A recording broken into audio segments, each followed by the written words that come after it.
സ്വാമി വിവേകാനന്ദന് ശ്രീരാമകൃഷ്ണ പരമഹംസർ പറഞ്ഞു കൊടുത്ത ഒരു കഥയുണ്ട്, ഹോമപക്ഷികളുടെ കഥ. ഹോമപക്ഷികൾ ആകാശത്തിന്റെ അങ്ങേ അറ്റത്ത്, അതായത് ഏറ്റവും ഹൈറ്റ്സിൽ താമസിക്കുന്ന ജീവിക്കുന്ന പക്ഷികളാണ്. ഈ ആകാശത്തിന്റെ അനന്തതയിലുള്ള ഈ പക്ഷികൾ മുട്ടയിടുന്ന സമയത്ത് ആ മുട്ടകൾ ഭൂമിയിലേക്ക് പതിക്കും. അങ്ങനെ ഭൂമിയിലേക്ക് പതിക്കുന്ന ഈ മുട്ടകൾ അത്രയും ദൂരമാണ്. ആ ദൂരത്തിനിടയ്ക്ക് ഈ മുട്ടകൾ ഭൂമിയിലെത്താൻ കുറെ സമയമെടുക്കും. ആ സമയം എടുക്കുന്നതിനിടയ്ക്ക് ഈ മുട്ടകൾ വിരിയും.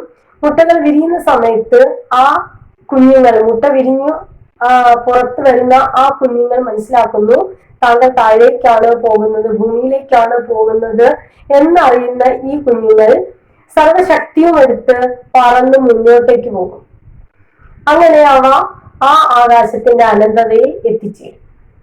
ഇതൊരു കഥയാണ്, സത്യമാണോ എന്നൊന്നും നമുക്കറിയില്ല.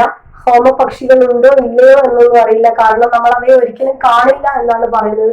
അവ ജീവിക്കുന്നത് ആകാശത്തിന്റെ അനന്തതയിലായതുകൊണ്ട് തന്നെ ഹോമപക്ഷികളെ ഒരിക്കലും മനുഷ്യർ കണ്ടിട്ടില്ല എന്നാണ് പറയുന്നത്.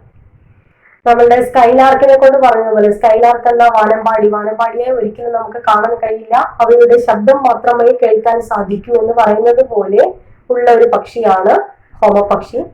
അപ്പൊ ഇതിന്റെ അർത്ഥം നമ്മൾ താഴേക്കാണ് അല്ലെങ്കിൽ നമ്മളുടെ വീഴ്ചയിലേക്കാണ് നമ്മൾ പോകുന്നത് എന്നറിയുന്ന സമയത്ത് നമ്മൾ സർവശക്തിയും എടുത്ത് മുന്നോട്ടേക്ക് പോകണം. നമ്മളുടെ ആ ഒരു കരുത്ത്, നമ്മളുടെ ഉള്ളിലുള്ള ആ ഒരു ടാലന്റ് എടുത്ത് നമ്മൾ മുന്നോട്ടേക്ക് പോകണം. അല്ലാതെ താഴ്ചയിൽ നിന്ന് അല്ലെങ്കിൽ താഴേക്ക് പോകുന്ന സമയത്ത് വീണ്ടും താഴേക്ക് തന്നെ പോകാതെ മുകളിലേക്കുള്ള ആ ഒരു പ്രയാണം നമ്മൾ തുടരണം. നമ്മളുടെ എല്ലാ എഫേർട്ടും എടുത്ത് തുടരണം എന്നുള്ളതാണ് ഈ കഥയുടെ സാരം.